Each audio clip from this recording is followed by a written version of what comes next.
IPOs, initial public offers, that is the most familiar route for the companies to invite applications from prospective shareholders to contribute shares of a company.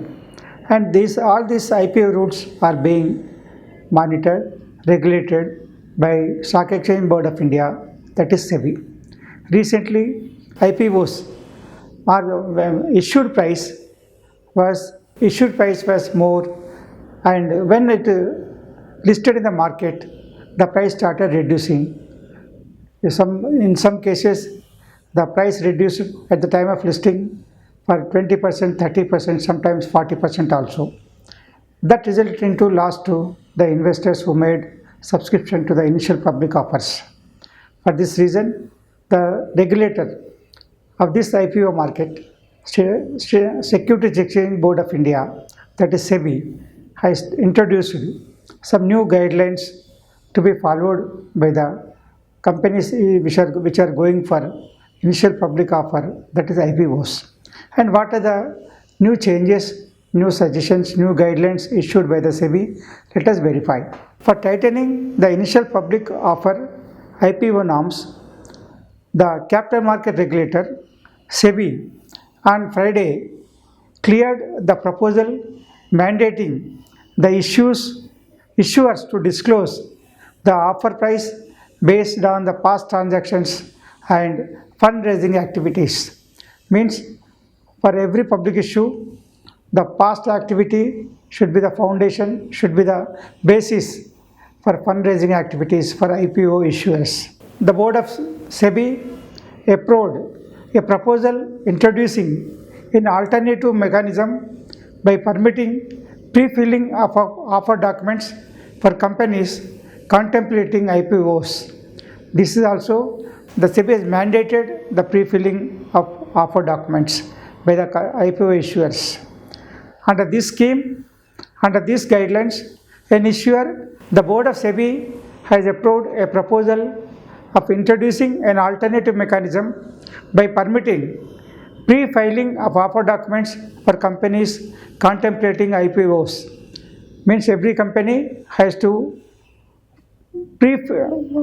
submit the documents as pre-filing with the regulator Sebi. Under these guidelines, an IPO issuer should make pre-filing of offer documents with Sebi and stock exchanges without making available to the public for an initial scrutiny period only. Means all these documents submitted by the IPO issuers companies will be scrutinized and verified by the capital market regulator Sebi for actually going for public issue.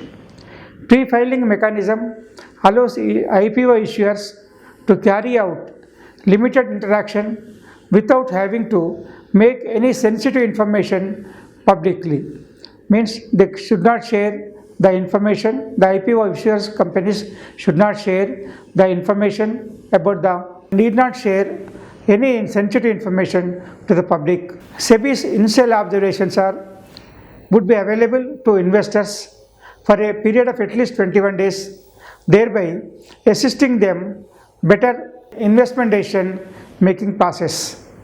So, based on the information provided by the IPO issuers company, the Sebi will forward initial observations and which will be a guiding factor, which will be an advisor, an advice to the investors who are going to subscribe for the initial public IPOs. The existing mechanism of processing after documents should continue in addition to the alternative mechanism of pre-filing. The pre-filing mechanism is additional complaints, and the existing process will continue in addition to the pre-filing mechanism introduced. Presently, the issuer companies, in addition to the audited financial numbers, also to disclose their key numbers on various key performance indicators in different sections of draft red herring prospectus, which are not covered in the financial statements in the offer documents. Presently, the IPO issuing companies In addition to the audited financial statements, they has to provide the basic key performance indicators in different sections of DRHP which are not covered under the financial statements. Why this move came from the Sebi? Because many IPOs at the time of listing in the stock exchanges, that's causing lot of loss to the investors, maybe mutual funds or investors. For that, because of that overvalue, that may be reason of overvaluation. The SEBI is concerned about the overvaluations, and because of that reason, the shares are listed at the lower price than issued price. So the SEBI wants to regulate the IPO norms for IPO issuers. This move came against the backdrop of many new age companies that too do not have a track record of having an operating profit at least in the preceding 3 years, tapping the IPO route to raise funds. This situation emerged because of the new age companies also trying to mobilize funds through IPO, even though it doesn't have the past record of performance. Such firms generally remain loss-making for a longer period before achieving break-even, as they opt for ways to gain scale of operations rather than profits in the initial years. If the new age company has gone for public issue and it doesn't have the successful profit making history of for the last previous years, if the company goes for public issue, generally the company will try to enhance its business activities rather than increasing the profitability to benefit the investors.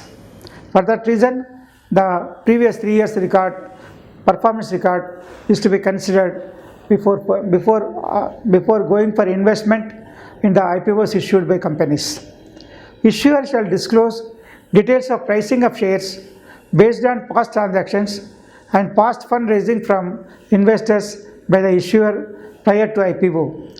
Also, the IPO issuing company should disclose the details of pricing shares based on past transactions and the support means justification of issue price with their past performance record and profitability, and past fundraising program by the issuers prior to IPO itself.